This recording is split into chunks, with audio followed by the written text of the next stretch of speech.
2964 کہ سیدنا عثمان غنی رضی اللہ تعالیٰ عنہ اور سیدنا حضور مولا علیہ السلام حج کے موقع پر اکٹھے ہوئے. تو سیدنا علی سے کسی نے کہا کہ سیدنا عثمان جو خلیفہ راشد ہے یہ حج تمتع پر پابندی لگا رہے ہیں کہ حج تمتع لوگ نہ کریں.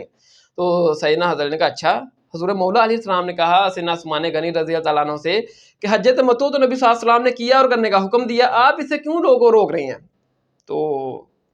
انہوں نے کہا کہ ٹھیک ہے ہماری رائے ہے, یعنی کہ عثمان نے کہا کہ ہماری رائے ہے کہ حج تمتع نہیں کرنا چاہیے. تو سیدنا حضور مولا علیہ السلام نے کہا کہ یہ آپ کی رائے ہے, جبکہ نبی صلی اللہ علیہ وسلم کا حکم یہ ہے کہ حج تمتع کرو, لہذا حج تمتع ہم کریں گے. تو سیدنا حضرت علی نے اسی وقت حج تمتع کا ارادہ کر لیا, ٹھیک ہے نا. تو سیدنا حضرت عثمان خلیفہ راشد تھے, لیکن انہوں نے یہ جو عمل کیا حج تمتع والا روکنے والا, ٹھیک ہے نا, یہ نبی صلی اللہ علیہ وسلم کی بظاہر مخالفت پر نظر آ رہا تھا, لیکن اصحاب نے مخالفت کر دی تو یہ عمل پھر ریجیکٹ ہو گیا, یہ سنت نہیں بن سکا. لیکن قربانی کے معاملے میں ابو بکر عمر جو خلیفہ راشد تھے, کسی صحاب نے کی مخالفت بظاہر نہیں کی. جب نہیں کی تو یہ عمل سنت بن گیا, کیونکہ نبی صلی اللہ علیہ وسلم نے فرمایا کہ تم پر میری سنت اور میرے ہدایت یافتہ خلفائے راشدین کی سنت پر عمل کرنا لازم ہے. تو پھر وہ جو نا کہتے ہیں کہ دیکھیں گے یہ جو حدیث ہیں جن میں نبی صلی اللہ علیہ وسلم نے اتنی سختی کی ہے کہ اگر کوئی بندہ گنجائش کے باوجود قربانی نہ کرے تو ہماری عیدگاہوں کے قریب مت آئے, تو یہ نبی صلی اللہ علیہ وسلم نے اتنا سختی کی ہے. پھر وہ جو صحابی تھے جنہوں نے عید کی نماز سے پہلے قربانی کر لیا, آپ نے کہا کہ بعد میں دوبارہ ایک اور بکرا ذبح کرو, اور اس نے کہا کہ میرے پاس اب بکرا نہیں ہے, جب کوئی بکری کا بچہ ہے چھوٹا, آپ نے کہا وہی قربان کر دو, لیکن تیرے بعد کوئی بھی بکری کا بچہ قربان نہیں کرے گا. یعنی کہ آپ نے اتنی سختی کی, اگر واجب نہ ہوتی تو آپ نہ اتنی سختی کرتے. وہ کہتے ٹھیک ہے اگر اب یعنی کہ آپ نے پہلے کر لیا ذبح, اب آپ کے پاس جانور بھی نہیں ہے تو چھوٹا جانور کرنے کی کیا ضرورت ہے, اگلے سال کر لینا. وہ کہتے ہیں دیکھیں آپ نے اتنی سختی فرمائی, لہٰذا یہ واجب ہے. تو دیکھیں پھر یہ وہ جواب دیتے ہیں, کہتے ہیں کہ یہ نبی صلی اللہ علیہ وسلم نے ترغیب دلانے کے لیے کہ یہ عبادت آپ کریں, ترغیب دلانے کے لیے آپ نے یہ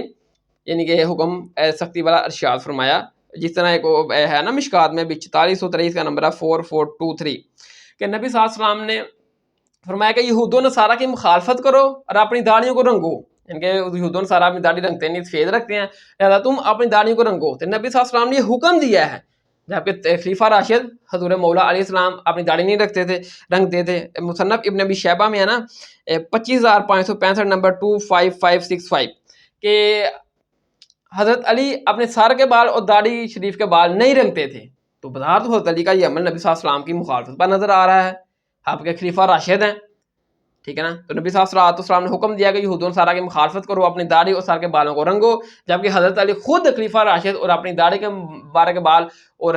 سر کے بال نہیں رنگتے تھے. تو پھر حضرت علی نے اس سے یہی لیا نا کہ یہ نبی صلی اللہ علیہ وسلم نے ترغیب دلائی ہے, یعنی کہ اگر کوئی نہیں بھی داڑھی اور سر کے بال مبارک نہیں بھی رنگتا تو وہ کوئی گناہ گار کی کیٹیگری میں نہیں آئے گا. بس نبی صلی اللہ علیہ وسلم نے یہ ترغیب دلائی ہے کہ اپنی یہ جو سختی ہے اپنی داڑھی شریف اور سر کے بالوں کو رنگو, اگر کوئی نہیں بھی رنگتا تو یہ گناہ گاری کی کیٹیگری میں نہیں آئے گا. تو اسی طرح جو نبی صلی اللہ علیہ وسلم نے حکم دیا کہ جو بندہ قربانی کے باوجود گنجائش کے باوجود قربانی نہیں کرتا وہ ہماری عیدگاہوں کے قریب مت آئے. تو یہ جو اتنے سختی والے الفاظ ہے قربانی کے لیے, تو یہ نبی صلی اللہ علیہ وسلم نے قربانی کی طرف ترغیب دلائی ہے کہ یہ عمل کرو, اور کوئی نہیں بھی کرتا تو وہ پھر کہتے ہیں کہ وہ گناہ گار کی کیٹیگری میں نہیں آئے گا, ٹھیک ہے. اب آ جائیں حاجی کی قربانی جو ہے نا یہ فرض ہے یا واجب. تو حاجی کی قربانی تو میرے بھائی یہ فرض ہے. وہ سورۃ البقرہ کی آیت نمبر 196 میں آنا کہ اللہ تعالیٰ نے حکم دیا کہ جو بندہ ایک ہی سفر میں حج کے ساتھ عمرے کا فائدہ اٹھائے اسے چاہیے کہ وہ اللہ کی راہ میں ایک بکرا قربان کرے. اگر بکرا قربان نہیں کر سکتا تو پھر وہ 10 روزے رکھے, 3 حج کے دنوں میں, 7 جب وہ گھر واپس آئے. تو حج میں ہی پھر یعنی کہ ایک اور قربانی ہے جو دم والی قربانی ہے, احرام کی جو پابندیوں کا حصہ ہے, ٹھیک ہے نا. اور جب احرام کی پابندیوں کو کوئی بندہ توڑ دے, احرام کی حالت میں آپ نے اپنے سر کے بال نہیں کاٹنے, ناخن نہیں کاٹنے, جتنی بھی پابندیاں ہیں, اگر یہ پابندیاں آپ توڑ دیں گے تو پھر بھی آپ پر ایک دم واجب ہو جاتا ہے, قربانی واجب ہو جاتی ہے. اس کا ذکر بھی سورۃ البقرہ کی آیت نمبر 196 میں ہے